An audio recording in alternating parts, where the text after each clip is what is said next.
မှာတို့ရှေ့ဗီဒီယိုမှာတော့ P ရဲ့ Q ရဲ့ S ရဲ့ power factor ရဲ့အဲ့ဒီအကြောင်းလေးလေ့လာခဲ့ပြီးသွားပြီပေါ့နော်အခုဒီဗီဒီယိုမှာတော့တို့က electrical load အကြောင်းကိုထပ်ပြီးတော့လေ့လာမယ်ပေါ့နော်အဲ့တော့ဒီမှာလည်းရေးပေးထားပါတယ်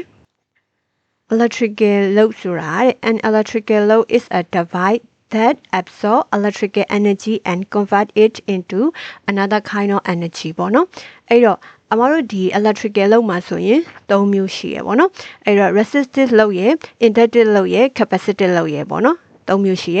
အဲ့တော့ဒါအောင်မပြောခင်မှာဒီပုံလေးကိုပြပေးပါမယ်နော်အဲ့တော့အပြင်တင်တန်းမှာတင်တော့ဆိုရင်ပေါ့နော်ဒါကတော့ video class ဖြစ်တဲ့ကြောင့်မလို့မေးလို့လည်းမရဘူးပေါ့နော်ပြန်ဖြေတာလည်းကြားမှာမဟုတ်ဘူးအဲ့တော့အပြင်တင်တန်းမှာတော့ဆိုဒီပုံလေးကိုပြရတယ်ဆိုရင်ဒီပုံလေးကိုဆွဲပြလိုက်တယ်ပေါ့လေနော်ဆွဲပြလိုက်တယ်ဆိုရင်မေးတယ်ပေါ့နော်ဒီပုံကိုကြည့်ပြီးတော့ဒီမှာဒါလေးက current ပေါ့နော်ဒါလေးက voltage ပေါ့နော်အဲ့တော့ဒီပုံကိုကြည့်ပြီးတော့ဒါလေးက sine wave ပေါ့နော်ဒီမှာဆိုရင်current ကစောတာလား voltage ကစောတာလားဆိုရင်တော်တော်များများပေါ့နော်တော်တော်များများဒီvoltage ကစောပါတယ်ဆိုပြီးတော့ဖြေကြတာများတယ်ပေါ့နော်အဲ့တော့ဘာကြောင့်လဲဆိုတော့ voltage ကအပေါ်ရောက်နေတော့ voltage ကစောတယ်ပေါ့နော်တကယ်တော့တို့ကစောတယ်နောက်ကြတယ်ကဘယ်ကိုကြည့်ရမှာလဲ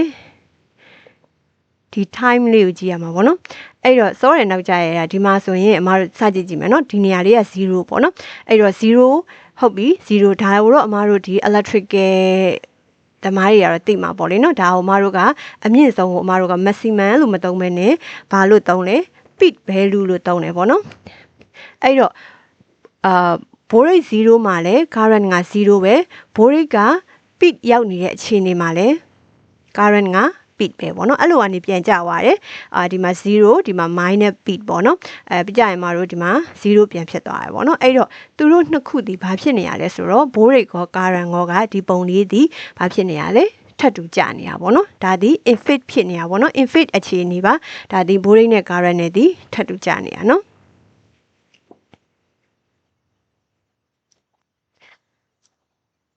အဲ့လိုမျိုး voltage နဲ့ current နဲ့ထပ်တူကြနေတာကိုတို့ကဘာလို့ခေါ်လဲဆိုရင် resistive load ဆိုပြီးတော့ခေါ်တယ်အဲ့တော့ဒီပုံလေးကိုကြည့်နော်ဒါကိုတို့ကဘာလို့ခေါ်လဲဆိုရင် resistive load လို့ခေါ်ပါတယ်နောက်တစ်ခုပေါ့နော်ဒီပုံဒုတိယပုံကြည့်မယ်ဒုတိယပုံမှာလည်းတို့ကအနီလေးရပါလေ voltage ဒီအမဲက current ကိုပြထားမယ်ပေါ့နော်အဲ့ဒီမှာဆိုရင်တို့က voltage နဲ့ current နဲ့မှာဘယ်သူကစောပြီးတော့တခုကစောရဲဆိုတော့တခုကတော့နောက်ကျမှာပေါ့လေနော်အဲ့တော့ဒီမှာဆိုရင် voltage ကစောတယ်ဆိုရင်ဒီမှာ current ကတော့ဒါ voltage စောတယ်ဆိုတာ current နောက်ကျတာပဲပေါ့နော်အဲ့တော့ဒီမှာဆိုရင် voltage ကဘာဖြစ်နေရလဲဆိုတော့စောနေတာဒီမှာ voltage တန်ဖိုးကတဖြည်းဖြည်းနဲ့တက်တဲ့အချိန်ကျမှဒီမှာ current ကစပြီးတော့သူဒီလိုက်လာတာနော်အဲ့တော့ဒီပုံလေးရဆိုရင်ဒီ sine wave လေးက voltage ကစောတယ် current ကနောက်ကျတယ်နော်အဲ့တော့ဒီဘက်ကိုကြည့်မယ်ပေါ့နော်ဒါကိုကြတော့တို့က voltage စောပြီးတော့ current နောက်ကျတာကို inductive load ဆိုပြီးတော့ခေါ်တယ်ပေါ့နော်နောက်တစ်ခုကကြတော့တို့ကဒီမှာvoltage နဲ့ current နဲ့မှာဘယ်သူကစောနေရလဲအခုဒီမှာ current ကတို့ကသူ့ရဲ့တန်ဖိုးတစ်ခုရောက်နေတဲ့အချိန်မှာ voltage က0ပဲရှိသေးတယ်နော်အဲ့တော့ဒီမှာဒီကိုရောက်နေတဲ့အချိန်မှာ voltage က0ပဲရှိသေးရဲ့အဲ့လိုမျိုးနဲ့သွားတာဖြစ်တဲ့ကြောင့်တို့က current ကဘာဖြစ်နေရလဲဆိုတော့စောနေတာနော်ဒါဆိုရင် current စောတာဒီဘာလဲဆိုရင် capacitive load ပေါ့နော် current နောက်ကျတာဒီ inductive load အဲ့တော့တို့ကဒီမှာဆိုရင်တချို့ကလေးတွေကမှတ်ရတာပေါ့နော်အခုပြောနေတဲ့အချိန်မှာတော့နားလည်လိမ့်မယ်ပြီးကြရင်တို့ voltage ကစောရလား current ကစောရလားအဲ့လို voltage နဲ့ current နဲ့ကနှစ်မျိုးမှတ်နေရမှာပေါ့နော်အဲ့တော့တစ်မျိုးတည်းပဲမှတ်ကြရအောင်တစ်မျိုးတည်းပဲဘယ်လိုမျိုးမှတ်မလဲဆိုရင် current ကိုပဲမှတ်လိုက်မယ်ပေါ့နော်ဒီမှာဆိုရင် inductive load ဒီဘာလဲ current နောက်ကျတာ capacitive load ဒီ current ကစောတာ inductive load ဒီ current ကနောက်ကျတာ capacitive load ဒီ current ကစောတာဘာကြောင့်က current ကိုမှတ်ခိုင်းတာလဲပေါ့နော်ဘာကြောင့်မှတ်ခိုင်းတာလဲဆိုရင်တို့ဒီမှာတော့က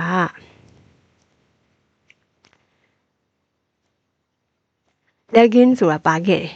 နော်အဲ့ဒီတော့ဒါတိတဲ့သူလည်းတိတယ်လို့ပြောခဲ့တယ်ပေါ့နော်အဲ့တော့တို့ power factor တွေဘာကြောင့်ဖြစ်ရတာလဲဆိုတာတစ်ချက်ပြန်ကြည့်မယ်နော် အဲ့တော့မတို့ power triangle လေးကိုတစ်ချက်ပြန်ကြည့်ကြည့်အောင်အဲ့တော့ power triangle ကိုလည်းမှတ်မိမယ်လို့ထင်တယ်เนาะမှတ်မိမယ်ဆိုတော့အမတို့ဒီလို triangle လေးဆွဲတယ်ပေါ့နော်တင်တဲ့အခါမှာတော့မှတ်မိရဲ့ဒါပေမဲ့အမတို့ဒီနောက်3လနေတဲ့အခါ6လနေတဲ့အခါတချို့ကြတော့လည်းကြောင်းတက်နေတဲ့ကလေးတွေရှိတယ်အဲ့တော့လုပ်ငန်းခွင်တကယ်တမ်းဝင်တဲ့အခါမှာဒါဒီတိတော့တိတယ်ဒါပေမဲ့တိတိကျကျမမှတ်မိတော့ဘူးဆိုတာလည်းဖြစ်နိုင်တယ်ပေါ့နော်ဒါကြောင့်မလို့အမတို့အခုကတည်းကကိုမှတ်နိုင်တဲ့ပုံစံမျိုးနဲ့အလွယ်ကူဆုံးမှတ်မိနိုင်မယ်ပေါ့နော်အမြဲတမ်းမှတ်မိနိုင်တဲ့ပုံစံမျိုးနဲ့အမမှတ်ခိုင်းတာပေါ့နော်ဒီမှာဆိုရင်ဒီ P ရဲ့ Q ရဲ့ S ရဲ့ကိုဘယ်လိုနေရာထားရမလဲဆိုရင်အမဒီလို power triangle ဆွဲတာကိုတော့သိမယ်ပြီးကြအမတို့ကတေချာပေါက်အမတို့ဒီ P ရဲ့ Q ရဲ့ S ရဲ့မှာ S ဒီ source ဘက်က power ဖြစ်တဲ့အတွက်ကြောင့်မလို့အမတို့ဒီအနား3နားမှာဆိုရင်ထောက်မှန်ခံအနားအရှိဆုံးနားပဲဒါကြောင့်မလို့အမတို့က S ကိုဒီနားမှာထားလိုက်မယ်ပြီးရင် P နဲ့ Q နဲ့ကိုအမတို့ဘယ်လိုထားမလဲ P နဲ့ Q နဲ့ကိုဘယ်လိုထားမလဲဆိုရင်အမတို့ဒီ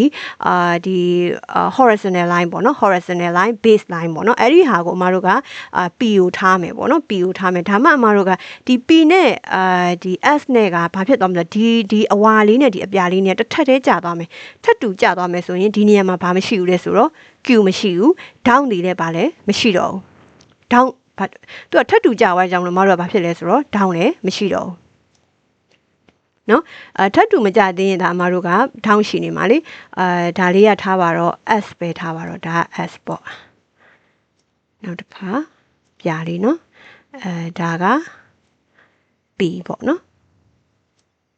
အဲ့တော့ထပ်တူကြသွားတဲ့ခါမှာတို့ကဒေါင်းမရှိတော့ဘူးလေနော်အဲ့လိုမျိုးလေးဒါ power triangle ကိုအဲ့လိုမျိုးလေးမှတ်ပေါ့နော်အဲ့တော့အမတို့ကဒီမှာ P ရဲ့ Q ရဲ့ S ရဲ့ဒီလိုမျိုးဖြစ်လာတယ်ဒီနေရာလေးမှာဒေါင်းရှိတယ်အဲ့တော့အမတို့ကဒီမှာဒါကို cos ပိုင်းဒီ power factor အဲ့တော့ဒီဒေါင်းဒီအမတို့ကကျဲလီလေးP နဲ့ဘာနဲ့ရလဲ S နဲ့ကဝေးသွားလေပဲဒီထောင့်ဒီကျင်းလေ P နဲ့ S နဲ့ကနီးလာလေဒီထောင့်လုံးဝမရှိတော့တဲ့အချိန်မှာ P နဲ့ S နဲ့ကထပ်တူကြလေထပ်တူကြရင် power factor တန်ဖိုး1 cos fine ဒီ fine တန်ဖိုးလေးက0ပေါ့နော် cos 0ကကြတော့ equal 1ပေါ့နော် fine တန်မိုးလေးမရှိတော့ဘူးပေါ့နော် fine တန်မိုးလေးမရှိတော့ရင်1အဲ့တော့မတို့ကဒီမှာ power factor ဒီမှာဒီ Q များရင်မတို့ကဒါ power factor များတယ်ဆိုပြီးတော့ဒီပုံလေးနဲ့အဓိပ္ပာယ်ဖွင့်လို့ရတယ်ပေါ့နော်အဲ့တော့တချို့ကျတော့ Q ကို losses လို့ပြောတယ်နော် Q ဒီ losses မဟုတ်ပါဘူးအမအဲ့ဒါကိုဗီဒီယိုလေးတစ်ခုနဲ့ပြပါမယ်နော်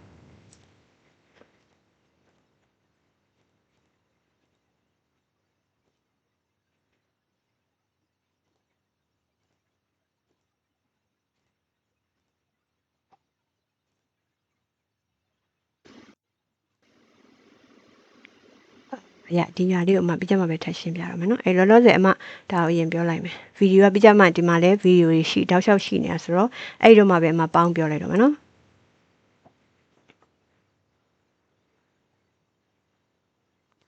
အဲ့တော့အမတို့ကခုနကတော့ကအမတို့တကယ်သုံးမဲ့လုပ်တည်ဘယ်ကလုပ်လဲဆိုတော့ P ပေါ့နော် added power ပေါ့ added power ဒါအမတို့တကယ်လုတ်ဖက်မှာသုံးရမယ် power ဟုတ်ပြီအဲ့တော့အမတို့ကလုတ်တွေသုံးမယ်လုတ်တွေသုံးတဲ့အခါမှာဒီမှာလုတ်3မျိုးထွက်လာတယ်နော်လုတ်3မျိုးရှိမယ်ပေါ့နော်အဲ့တော့အမတို့က resistive လုတ်ရှိမယ် inductive လုတ်ရှိမယ်ပေါ့နော်inductive လုတ်ရှိမယ်အဲ့တော့အမတို့ကဒီ resistive လုတ်တွေကဘာလုတ်တွေလဲ inductive လုတ်တွေကဘာလုတ်တွေအဲ့တော့ resistive လုတ်ဖြစ်ခဲ့ရင်အမတို့သုံးတဲ့လုတ်က resistive လုတ်ဆိုရင်အမတို့ဒီ voltage နဲ့ current နဲ့ကသူ့ရဲ့လုတ်သဘောတရားဘယ်လိုဖြစ်နေရလဲထပ်တူကြနေရလေနော်ဒီ resistive load တွေကိုတစ်ချက်ကြည့်ကြည့်မယ်ပေါ့နော်အဲ့တော့ဒီမှာ resistive load ပေါ့နော် resistive load ကကြတော့အမတို့ဒီ electrical energy ကိုheat or light ပေါ့နော်ပြောင်းလဲပြီးတယ်အဲ့ဒါကို resistive load လို့ခေါ်တယ်သူ့မှာ power factor တန်ဖိုးက1ပေါ့နော်ဘာကြောင့်လဲဆိုတော့အမတို့ကဒီ current နဲ့ voltage နဲ့က in phase ဖြစ်နေရယ်နော်အဲ့တော့ဒီမှာဆိုရင် resistive load တွေကဘာတွေရှိမလဲပေါ့နော်ဘာတွေရှိမလဲဆိုတော့မတို့ toaster တွေရှိမယ် oven တွေရှိမယ် heater တွေရှိမယ်เนาะဒီ